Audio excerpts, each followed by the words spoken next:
Dans le box des accusés, Thierry Devéoglou, 47 ans, s'adresse à la cour tête baissée.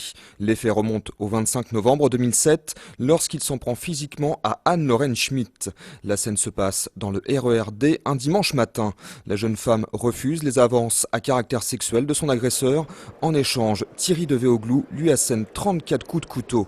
Une heure plus tard, l'étudiante de 23 ans est retrouvée morte en gare de Creil.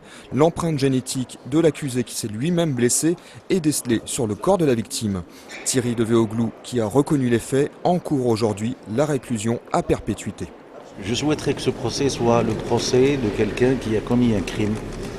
Je ne souhaite pas qu'il devienne un procès à caractère idéologique, politique, pour parler d'autre chose. Il s'agit de quelqu'un qui a commis un crime et il faut qu'il soit jugé pour ces faits-là.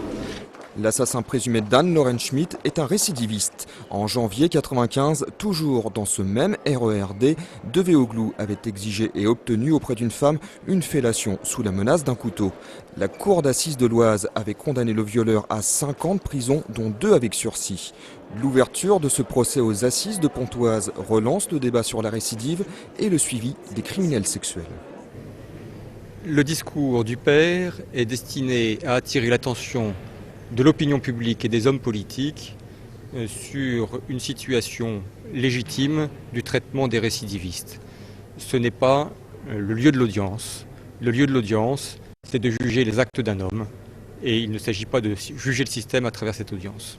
L'audience doit se poursuivre demain avec l'audition des proches de l'accusé. Le verdict sera rendu mercredi.